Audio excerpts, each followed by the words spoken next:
আমার নাতনিও বলে এখন হাসিনা পলাইছে। হ্যাঁ, ওকে জিজ্ঞেস করলে সে বলে হাসিনা পলাইছে। হাসিনা পালিয়েছে না, হাসিনা পলাইছে। এই কথাটাই কিন্তু চালু করতে হবে জোর করে, পলাইছে পলাইছে।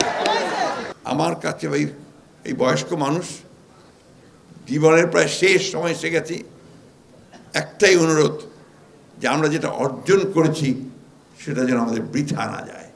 এটা কোনো ছোট কথা নয়। ফ্যাসিবাদের বিরুদ্ধে খালি হাতে লড়াই করা অসম্ভব, প্রায় সশস্ত্র বাহিনী দরকার হয়। সে জায়গায় তোমরা সেটা সম্ভব করেছ, আমি সেই জন্য আবারও তোমাদেরকে অভিনন্দন জানাই। আমরা এখনো কিন্তু সেই ক্রান্তি পার হইনি। আমরা একটা ধাপ গেছি, সেই ধাপটা হচ্ছে তোমাদের কথাই একসাথে আমি কথাই সবসময় বলি, আমার নাতনিও বলে এখন হাসিনা পলাইছে। হ্যাঁ, ওকে জিজ্ঞেস করলে সে বলে হাসিনা পলাইছে। হাসিনা পালিয়েছে না, হাসিনা পলাইছে। এই কথাটাই কিন্তু চালু করতে হবে জোর করে, পলাইছে পলাইছে, তাই না? এইটা এই জন্য বলা দরকার যে এই ধরনের ফ্যাসিস্ট তা পালিয়ে যায়। তো সেই জায়গাটা আমরা পার হয়েছি। এখন একটা অন্তর্বর্তীকালীন সরকার আছে দেশের জন্যে, কিন্তু চারদিকে কিন্তু আবার অন্ধকার পাকিয়ে আসছে। এটা নিশ্চয়ই তোমরা ভালো করে জানো। আমি খুব কষ্ট পাই, ভীষণ কষ্ট পাই যখন দেখি যে আমাদের ছেলেরা মারামারি করছে কলেজে কলেজে।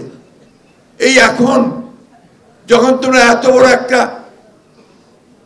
বিজয় অর্জন করলে, একটা ফ্যাসিস্টকে দেশ থেকে তাড়িয়ে দিলে, একটা ইতিহাস, পৃথিবীতে একটা ইতিহাস সৃষ্টি করলে, সেই সময় আজকে আমাদেরকে দেখতে হবে যে আমরা সারাবর্তী কলেজ, মোল্লা কলেজের ছাত্ররা মারামারি করে রক্তাক্ত হয়ে যাচ্ছে।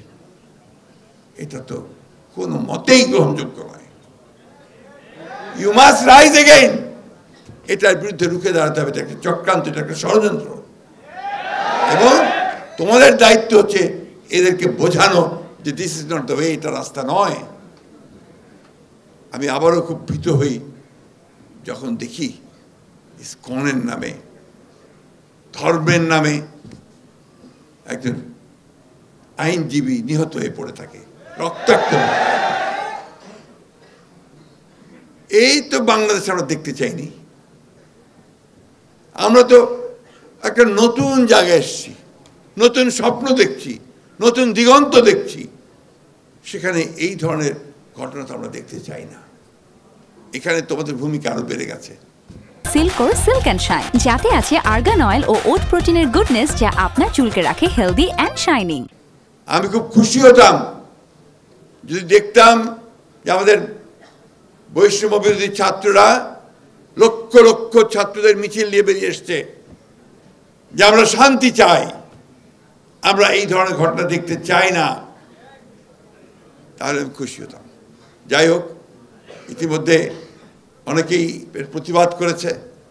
আমার কাছে ভাই এই বয়স্ক মানুষ, জীবনের প্রায় শেষ সময় এসে গেছি, একটাই অনুরোধ যে আমরা যেটা অর্জন করেছি সেটা যেন আমাদের বৃথা না যায়।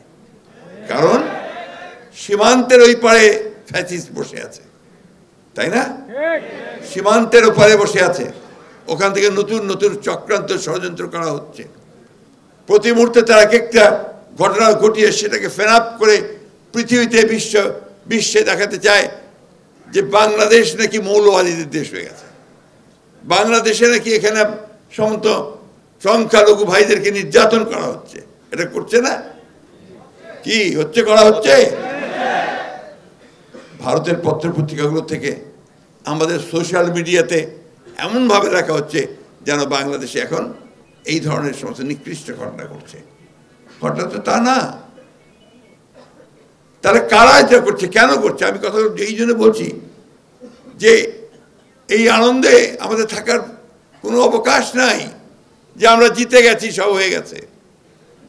আমাদের মাথার উপরে সে খড়গ এখন আছে এবং চতুর্দিকে কিন্তু তারা চেষ্টা করছে আবার অন্ধকারে নিয়ে যাওয়ার। এই জন্য খুব সজাগ থাকতে হবে, সতর্ক থাকতে হবে। কোনো রকম হঠকারিতা, কোনো রকম বিশৃঙ্খলা যেন কেউ করতে না পারে, সৃষ্টি না করতে পারে, সেটাকে রুখে দিতে হবে। এটা হচ্ছে কিন্তু বড় কাজ একটা।